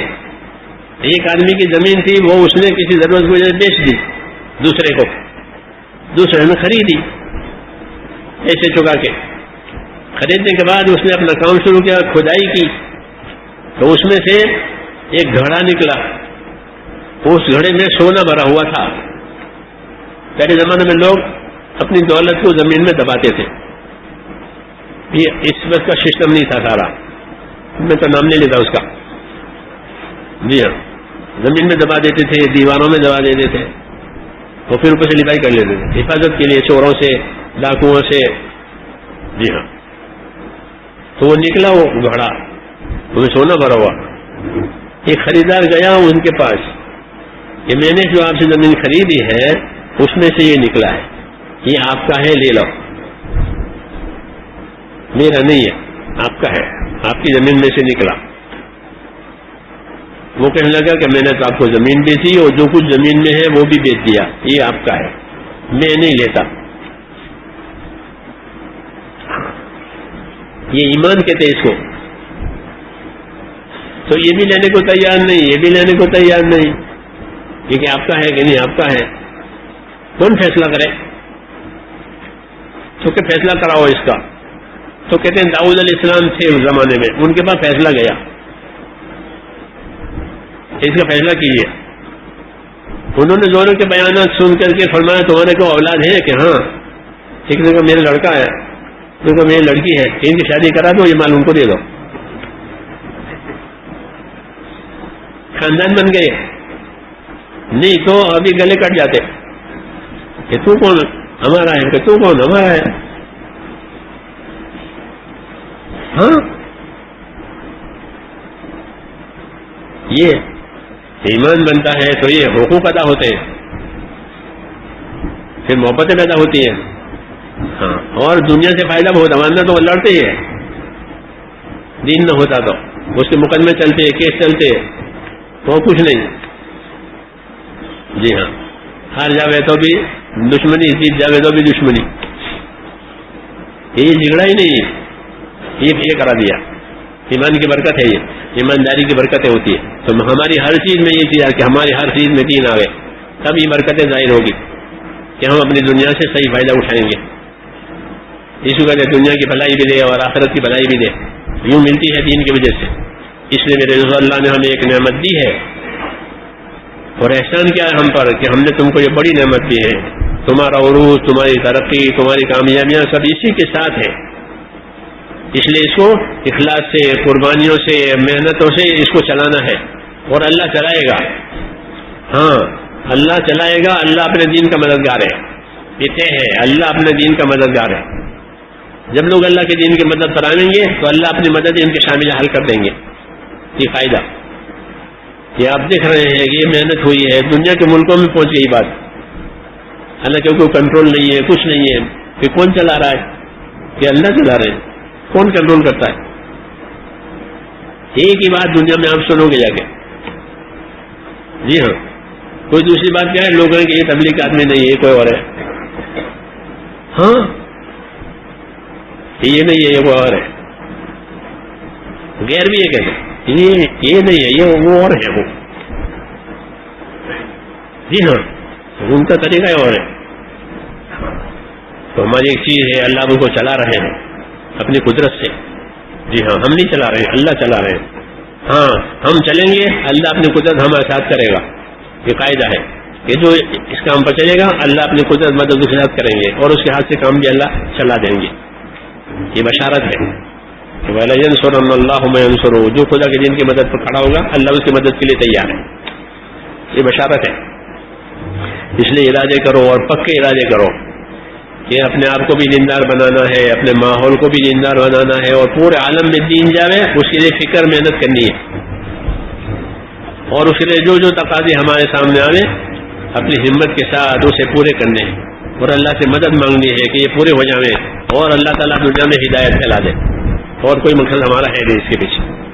اب ہمت کر کے بتاؤ، اور جو جو تقاضے آپ کے سامنے رکھے جائیں اسے پورا کرنے کی ہمت کرو. اللہ مدد کرنے والا ہے. یہ مہینہ مبارک ہے، اس میں دعائیں بھی قبول ہوتی ہے. دعا مومن کا ہتھیار ہے. حالات پیدا ہوتے ہیں کبھی ناگوار، تو اس کے لیے اللہ نے دعاؤں کا راستہ دیا ہے کہ اب دعائیں مانگو، تمہاری دعاؤں سے مسئلے حل ہوں گے. خصوصاً دین کے کام کے ساتھ جو دعائیں ہوتی ہے اس میں قبولیت ہوتی ہے. انعام ہے اللہ تعالیٰ کا کہ ان کی دعائیں قبول ہوگی. اب بتاؤ، بولو بس ہمت کر کے بتاؤ. نٹک 4 مہینے کے لیے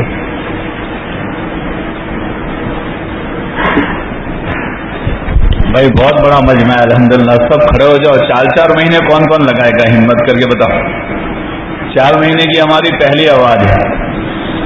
آج بہت سے نوجوانوں نے ارادے کیے ہیں کہ اب بھی ہم فارغ ہو رہے ہیں، وہ 4 مہینے لگائیں گے. وہ بھی کھڑے ہو جاؤ. چلو جنہوں نے 4 مہینے کے ارادے صبح کے ظہر کے پہلے کیے وہ بھی کھڑے ہو جاؤ. جنہوں نے ابھی نیتیں کی وہ بھی کھڑے ہو جاؤ.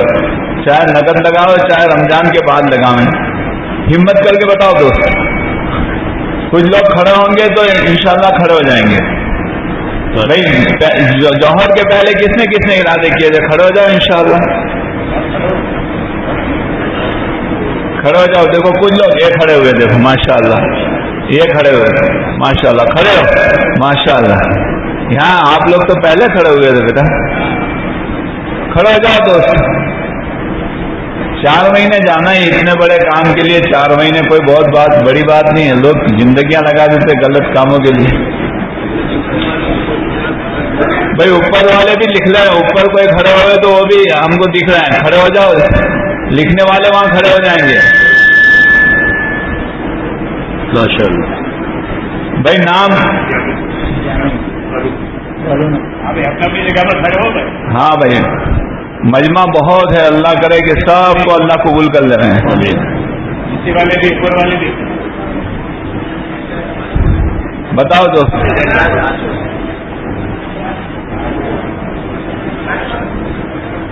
رمضان کے بعد کوئی تقاضے ہے کہ نہیں؟ 5 اگست سے 4 مہینے کی جماعت بنانی. 5 اگست سے 4 مہینے کی جماعتیں بنانی ہیں.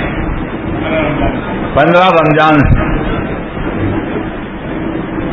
رمضان سے 4 مہینے کی جماعت بنانی ہے. جس نے پہلے بھی ارادہ کیا ہو وہ بھی کھڑا ہو جاؤ, اب بھی ارادہ ہوتا ہو وہ بھی کھڑے ہو جاؤ. بھائی 5 رمضان سے 5 اگست سے 15 رمضان آئے گی, کون جائے گا؟ 15 رمضان سے کون جائے گا بتاؤ دوست. ایک آدمی کھڑا ہوگا تو انشاءاللہ جماعت بن جائے گی.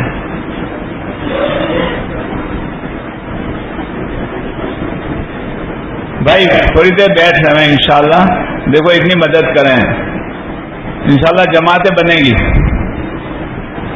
بھائی 15 رمضان سے کون جائے گا؟ بولو بھائی ملاقاتیں ہوئی ہیں, آپ لوگوں نے ارادے کی. جس نے اپنی مسجد میں ارادہ کیا ہو, اپنے گاؤں میں, اپنے شہر میں, اپنی مسجد و جماعت میں, وہ کھڑے ہو کے بتائیں انشاءاللہ. یہ موقع ہوتا ہے بتانے کا. اور ایک آدمی کھڑا ہوتا ہے تو اس کی ہمت سے دوسرے بھی اور کھڑے ہو جاتے ہیں, اور ان کا اجر بھی انشاءاللہ انہیں ملے گا. ہے بھائی دل میں بات آتی ہو تو ضرور کھڑے ہونا چاہیے. وقت کی دل میں بات آ رہی ہے, ایک کا کھڑا ہو جاؤ انشاءاللہ کھڑے ہو جائے. کون ہے اللہ کا بندہ جو پہل کرتا ہے کہ میں تیار ہوں؟ پہل کرنے والے کو اجر زیادہ ملتا ہے.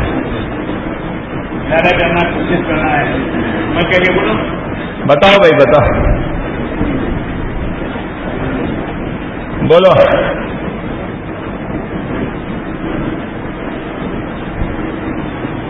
مسجدوں سے بولو بھائی, مسجد سے بولو. چلو کہ مسجد سے دیں گے. چلو کوئی مسجد والوں نے ارادے کیے ہو تو وہ بولو کہ انشاءاللہ ہم دیں گے, اور افراد بولو تاکہ انشاءاللہ جماعت بن جائے گی. ماشاءاللہ.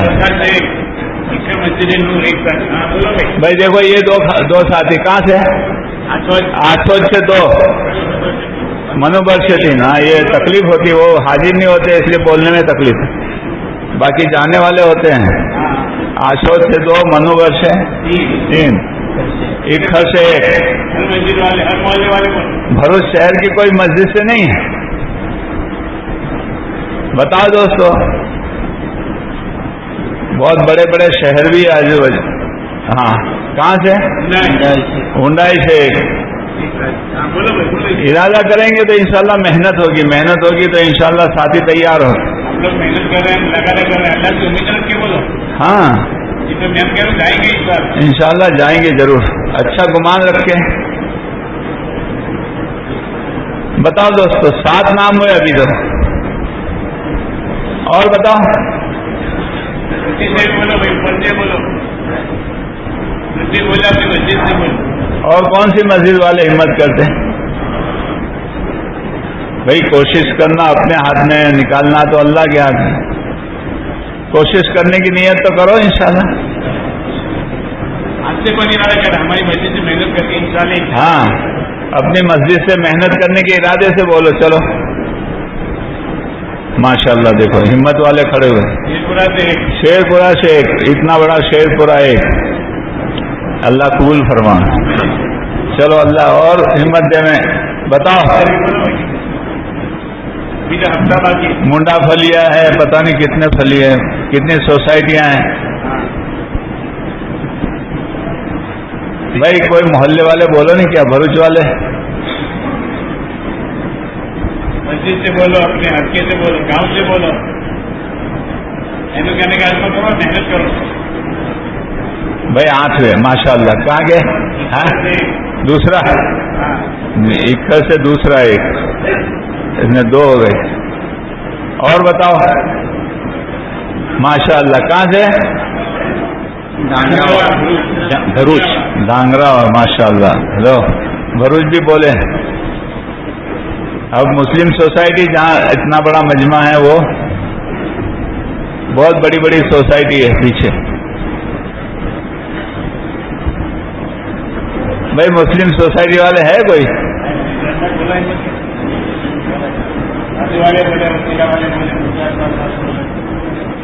آباد نگر ہیں، مسلم سوسائٹی ہیں، امن بنگلو ہے. بتاؤ دوست.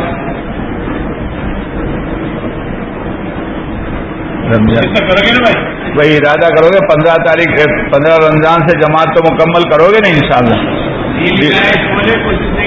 دلوں میں لو گے تو انشاءاللہ یہ جماعت روانہ ہوگی. 15 اگست سے ضلع کی جماعت روانہ کرنا. 15 اگست 25 رمضان ضلع کے لیے. 25 رمضان سے کوئی خاص بات؟ اچھا بھائی 15 رمضان سے جون کی جماعت جام نگر بھیجنی ہے. 25 رمضان 15 اگست. بتاؤ بھائی قربانی ہے لیکن بہت نفع ہوتا ہے.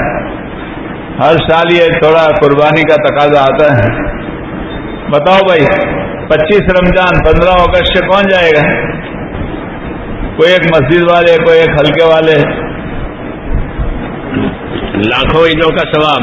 ہاں لاکھوں عیدوں کا ثواب ہے. نہیں تو یہ کس کا ثواب؟ بچوں کی انگلی پکڑ کے. بچوں کی انگلی پکڑ کے ایک عید اور اللہ کے راستے کی لاکھوں عید کا ثواب. ماشاءاللہ. امتیاز آپ جاؤ گے. اللہ قبول فرما. اللہ بہت اللہ قبول فرما. اللہ آسان فرما. بہت بڑی ہمت ہے. بڑی بات. چلو اور بتاؤ کون ہے ان کا ساتھ کون دے گا؟ چلو بتاؤ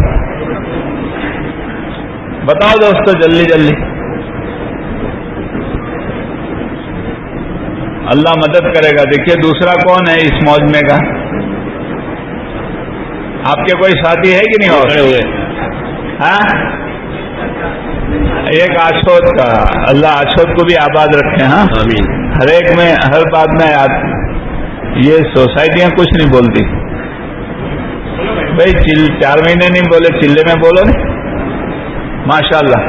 آپ جاؤ گے نا؟ اللہ قبول. کیا نام؟ ہاں آ گئے ماشاء اللہ. کھڑے ہو کے بتاؤ. کھڑے ہو کے. مونا پاک عبد المجید بھائی. اور بتاؤ بھائی. جزاک اللہ. اللہ بہت جزائے. ہاں جام نگر میں بہت بڑا کام ہے. وہاں بہت طبیعت خوش ہو جائے گی. اور یہ ایک جون کا کام چلا ہے ہماری ہمت پہ. اللہ اور اس کو ترقی دے. بہت ترقی اللہ. ہاں بہت بڑا کام. بہت بڑا کام ہے. اللہ اس کو اور چلاویں. وہ اپنے اور آپ ساتھیوں کی قربانیوں سے چلا ہے.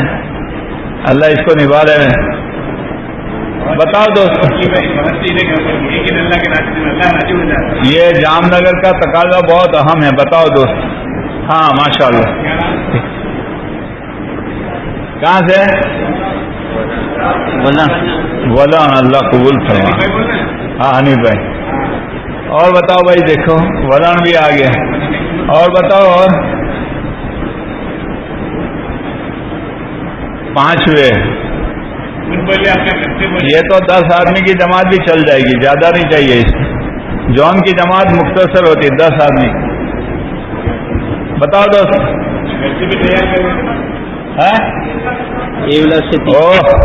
چلو بھائی ہاتھ کر دیا. ہاں دیولا والوں نے کام پورا کر دیا. آشیانہ مسجد ماشاء اللہ. ایک شیر پورا سے ایک. اللہ بہت اللہ قبول. یہ منوور بھی کھڑا ہوا. منوور سے 3. 25 رمضان. ہاں تو دیر سے کیوں اتنا نزدیک بیٹھے؟ دیر سے اور بتاؤ. اللہ قبول فرمائے. اللہ بہت آسان ہے. 15 دن باقی ابھی محنت کریں گے اللہ ظاہر نہیں کریں گے. فکر کر کے بولے ہمت کریں. اللہ بہت ماشاء اللہ. روشن پاک سے اللہ قبول فرمائے. آمین. دیکھو کل سورت میں بہت بڑے بڑے ارادے کیے سورت والوں نے. ہمیں سیکھنا چاہیے ایسا. ہاں بتاؤ آپ کے یہاں رمضان میں سورت کی جماعت آئی کہ نہیں آئی؟ 3 دن کی. ہمارے یہاں 50 آئی پانولی میں. 50 جماعتیں سورت کی 3 دن کی. وہ ہر سال رمضان میں 700 اس وقت 1500 کا ارادہ کیا. وہ نکالتے ہمیں بھی. ہم شہر تو ہمارا بھی ہے, مسلمان تو ہمارے پاس بھی ہے, لیکن ہمیں ترتیب معلوم نہیں. یا تو ہمیں ارادے کرنا نہیں آتا. رمضان کے بعد کی کیا تقاضے؟ رمضان بعد بھائی اپنی مسجد سے 4 مہینے کی جماعتیں بنانا. اپنی تاریخ کر کون سی مسجد اپنی جماعت لیں گے 4 مہینے. رمضان کے بعد 4 مہینے کی جماعتیں کون سی مسجد جائے گی بتاؤ؟ جلدی جلدی بتاؤ, اب دیر نہ کرو. تاریخ دینی ہے. محنت تو پورا رمضان کرنی ہے, تاریخ دینی ہے. کون سی تاریخ کے رمضان کے بعد ہے چاروں کی جماعت کون سی تاریخ کو نکلے گی؟ سپٹمبر میں. بولو بھائی. اور بتاؤ. منوبر سے ایک جماعت 4 مہینے. کون سے رمضان کون سے سپٹمبر. بولو بھائی. منوبر سے ایک 4 مہینے کی جماعت, ساروں سے ایک 4 مہینے کی جماعت. اور بتاؤ دوست, بتاؤ بھائی جلدی. امن سے انشاءاللہ. ہاں ایسے امن سے سپٹمبر سے 4 مہینے کی جماعت. بتاؤ بھائی بتاؤ, جلدی جلدی کھڑے ہو جاؤ. محنت کرنی ہے, یہ محنت کا مہینہ. دیولا کی بھی ایک جماعت لو سپٹمبر. دیولا کی ایک جماعت, اللہ ان کے لیے بھی بہت آسان ہے. بتاؤ بھائی. اور مہینہ دے کر کے بولو بھائی. کیا ہے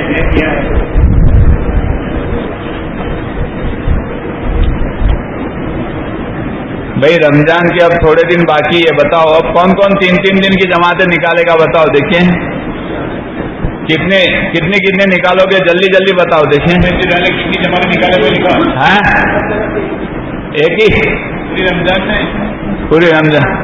کھڑے ہو کے بتاؤ. دیکھو پہلے ایک نکالتے تھے, اب کتنے نکالے گے بتاؤ. 2 جماعت امن سے. اور بھائی پہلے کتنے نکلتے تھے؟ اچھا اور 2. اپنی اپنی جلدی بتاؤ. مونا پاک سے 5 جماعتیں. شیر پورہ 1 جماعت. کون سی مسجد؟ National park. دستان سے 2. جمعہ مسجد کنتھریا 2. منوبر سے 5. کون سی مسجد ہے؟ حسینیہ سے 4. اور بتاؤ. 3 انگلی دکھتی, 2 ہے. اچھا اور بتاؤ. اور بہت مسجدیں ہیں بھائی,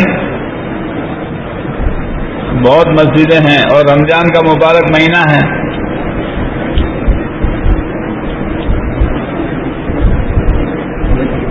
بتاؤ بھائی بتاؤ.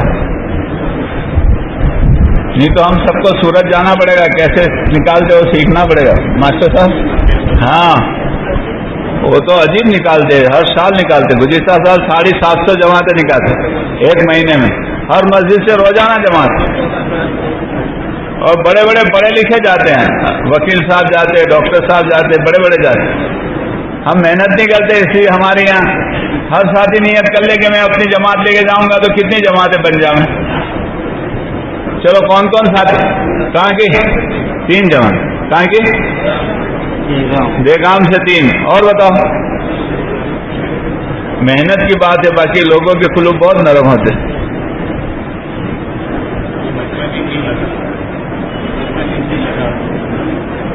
اچھا یہ یہاں بیٹھنے والے سب نیت کر لو کہ کم سے کم 3 دن لگائیں گے. کون کون ارادہ کرتا ہے؟ ماشاءاللہ. بھائی دیکھو یار اس میں کتنے بھائی یہ سب مجمع. اچھا ہمارے اسٹوڈنٹس جو ویکیشن میں جانے والے کھڑے ہو جاؤ دیکھیں. ابھی دیوالی ویکیشن میں کون کون جائے گا؟ 10 دن کی جماعت میں کھڑے ہو جاؤ دیکھیں کتنے اسٹوڈنٹس ہے پتہ چلے. 10 دن کی جماعت میں ابھی جو ویکیشن آئے گا ابھی اس لیے تو آپ کو جمع کیا تھا. ابھی سے آپ کے یعنی باہر بھی ہے بھائی سب جاؤ گے نا آپ لوگ؟ اللہ قبول فرما. بیٹھ جاؤ اور جیسے کام کرنے کو کہا گیا کرو گے نا انشاءاللہ. بھائی رمضان کے جو اعمال ہیں وہ بھی کرنا ہے. تلاوت ہے، تعلیم ہے، یعنی روزہ ہے، تراویح کی پابندی، نمازوں کی پابندی، دعاؤں کا اہتمام بھائی سب کریں گے نا انشاءاللہ. اللہ مجھے آپ کو سب کو توفیق دینے چاہیے. جو کہنا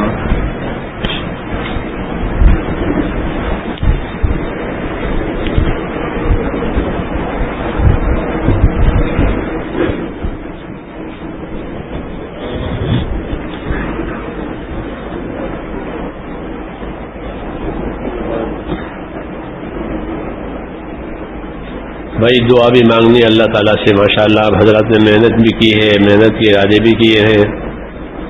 ہم آخر میں دعا مانگنی ہے کہ اللہ تعالیٰ اسے قبول فرماوے اور موت تک قائم رکھے ہم لوگوں کو، اور ہمارے ذریعے سے دوسروں کو اللہ ہدایت کا ہم کو ذریعہ بنا دے.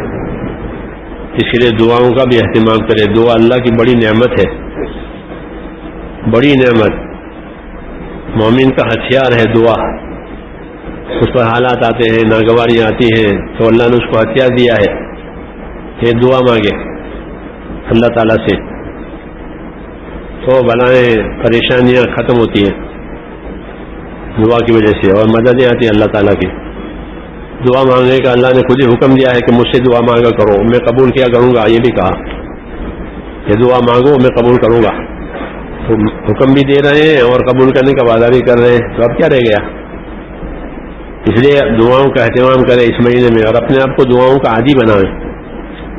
کوئی بھی مسئلہ پیش آئے زندگی کا، 2 رکعت نماز پڑھ کر دعا مانگنے کے عادی بنے. یہ نبیوں کا طریقہ ہے. پھر بات پیش آ گئی کہ نماز پڑھ کے دعا مانگی، تو پھر دعا کے اثرات اللہ تعالیٰ ظاہر کریں گے. تو کریں گے نا انشاءاللہ. رمضان کا تو پورا مہینہ اللہ سے مانگنے کا ہی ہے. درود شریف پڑھ لو. اللہم صلی علی سیدنا اللهم لك الحمد كله ولك الشكر كله ولك الملك كله ولك الخلق كله بيدك الخير كله اللهم إليك يرجع الأمر كله لا إله إلا الله وحده لا شريك له له الملك وله الحمد ويحيي ويميت وهو على كل شيء قدير. اللهم صل على سيدنا محمد وعلى آل سيدنا محمد كما صليت على إبراهيم وعلى آل إبراهيم إنك حميد مجيد. اللهم بارك على سيدنا محمد وعلى آل سيدنا محمد كما باركت على إبراهيم وعلى آل إبراهيم إنك حميد مجيد. ربنا ظلمنا أنفسنا وإن لم تغفر لنا وترحمنا لنكونن من الخاسرين. ربنا إننا آمنا فاغفر لنا ذنوبنا وقنا عذاب النار. اللهم اغفر لي ولوالدي واغفر يا رب لجميع المؤمنين والمؤمنات والمسلمين والمسلمات الأحياء منهم والأموات ولإخواننا الذين سبقونا بالإيمان ولا تجعل في قلوبنا غلا للذين آمنوا ربنا إنك رؤوف رحيم. اللهم اشرح صدورنا للإسلام. اللهم اشرح صدورنا للإسلام. اللهم اشرح صدورنا للإسلام. اللهم حبب إلينا الإيمان وزينه في قلوبنا وكره إلينا الكفر والفسوق والعصيان. اللهم اجعلنا من الراشدين. توفنا مسلمين والحقنا بالصالحين غير خزايا ولا ندامى ولا مفتونين. اللهم انصر من نصر دين محمد صلى الله عليه وسلم واجعلنا منهم. اللهم أيد الإسلام وأنصاره. اللهم أيد الإسلام وأنصاره. اللهم أيد الإسلام وأنصاره وأذل الشرك وأشراره. اللهم وفقنا لما تحب وترضى واجعل آخرتنا خيرا من الأولى. ربنا آتنا في الدنيا حسنة وفي الآخرة حسنة وقنا عذاب النار. اے اللہ ہماری مغفرت فرما دے، اے اللہ ہماری اور پوری امت کی پوری مغفرت فرما دے، پوری امت سے درگزر فرما لے، امت پر سے اپنی ناراضگی اٹھا لے، پوری امت کو آپ کی رضا والے راستے پر ڈال دے، اے اللہ امت کی صلاحیتوں کو دین پر لگا دے، اے اللہ امت کی صلاحیتوں کو دین پر لگا دے، امت کی صلاحیتوں کو برباد ہونے سے بچا لے، امت کے مالوں کی، جانوں کی، آبروں کی، دین ایمان کی ہر چاروں طرف سے حفاظت فرما دے، باطل کے نرغوں میں سے نجات دے، فتنوں میں سے نجات دے، امت کو اپنی اطاعت پر اے مولا قائم فرما دے، اے اللہ جان اور مال صحیح رخ پر لگ جاوے، اس کی صورتیں پیدا فرما دے، تیرے راستے میں محنت کرنے والے اور تیرے دین کی خدمت کرنے والے تمام بندوں کی محنتوں کو، خدمتوں کو قبول فرما لے، اور یا اللہ ہم سب کو اپنے نیک اور مقبول بندوں میں داخل فرما لے، اے اللہ ان محنتوں کو، خدمتوں کو سارے عالم کی ہدایت کا ذریعہ بنا دے، گمراہیوں کے ختم ہونے کا اور باطل کے مٹنے کا ذریعہ بنا دے، حق کے قائم ہونے کا ذریعہ بنا دے، جن دوستوں نے ارادے کیے ہیں ان کی بھرپور مدد فرما، ان کے لیے آسانی پیدا فرما، ان کی ارادوں میں عملوں میں قبولیت ڈال دے اور انہیں اپنے مقبول بندوں میں داخل فرما لے، اے اللہ اس مجمع کو قبول فرما، یہ مجمع جو اس کی طرف متوجہ ہو جائے انہیں بھی قبول فرما، ربنا تقبل منا انک انت السمیع العلیم وتب علینا